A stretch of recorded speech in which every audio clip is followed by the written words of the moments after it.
and good morning to everyone. And thanks, Jason. That was a really good overview right there, to which I don't really have too much to add, but let me just highlight a couple of points in under two specific areas. One is um, the some of the specific fixes that, and I agree basically with all of the issues that Jason raised, and the remedies that he put forward. A couple of other, specific things that we've dealt with a lot are, well, one is just the burden of proof on that you need to meet to bring one of these cases, because you have to. You have to demonstrate that the product or service from the facility competes in the territory of a party with a product with the like product or service from the U.S. Sometimes that's obvious and not controversial, but in the case of mining, for example, and we had a case that actually went to a panel, and uh, on this issue. Uh, the it's very hard to tell once ore has been extracted from a gold mine or a silver mine or a coal mine, and commingled with ore from other facilities. How do you trace back? So ore crosses the border into the U.S., it's traded, but there's no record. The U.S. government doesn't maintain a record of the place of origin. The Mexican government doesn't maintain a record.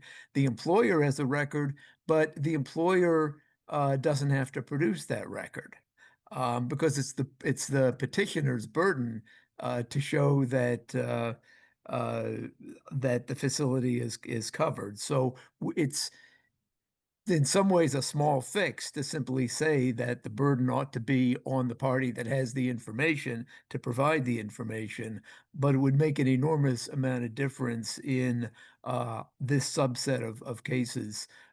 Mining is one of the very important export industries of Mexico's. We see it there. I think we'll see it in some other places as well. A second issue just has to do, and we've seen this in many of the cases, is workers take their lives in their hands literally when they bring these cases, when they step up publicly against an employer dominated or employer allied union known as a protection union.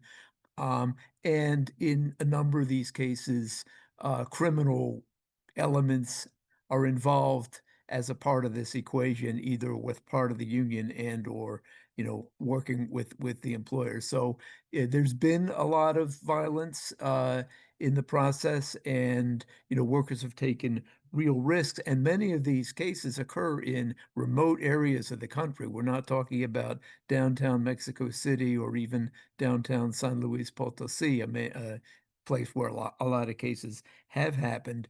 They're out in rural areas where both the uh, both the cops and the narcos are around, and lots of times you don't know who actually committed the crime. So the issues of providing security have come up in a number of these cases. Sometimes workers have had to actually be evacuated and relocated to undisclosed locations. That takes resources, but what it really takes is, the capacity of the Mexican government to protect workers who bring cases, because it's going to be hard to move forward if we don't get that. Um, so those are a couple of specific issues that we've dealt with a lot. In the more general category, I think just the limited resources is a big issue.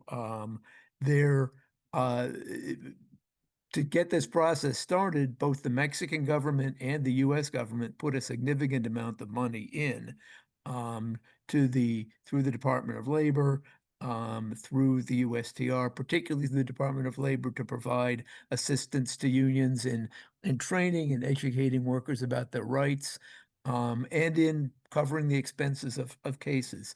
The current administration has cut all that funding. There is no funding at this point. The Mexican government has also implemented an austerity budget, and they've cut the budget of their what they call their Federal Center for Labor Conciliation and Registration, which is an important part of the bureaucracy here, by a third in the la last budget. So government resources and the labor movement is also providing solidarity, U.S., Canadian unions. Um, but none of us are exactly flush right now. So money is a big problem. Lawyers, um, there are very few labor lawyers in Mexico working on the union side. It's not a very lucrative profession historically. I mean, there are for the big corporate unions, but to defend independent unions, there are literally a handful of lawyers who are bringing these cases, and they take physical risks and political risks as well when they are so identified with this movement. But there really has not been an investment in creating the next generation of labor lawyers to really build this out and expand it. Maybe labor lawyers from the U.S. will relocate to Mexico because there's more opportunity to do labor law there. But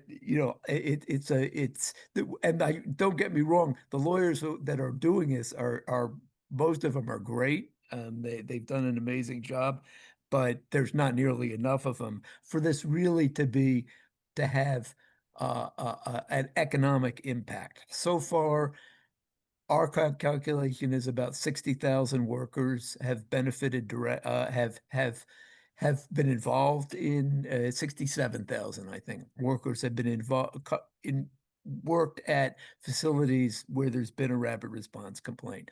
And about a third of those, maybe a bit more, have directly benefited with the things that Jason talked about. Um, and I'm being told I don't have I'm being told I'm out of time. So I will stop.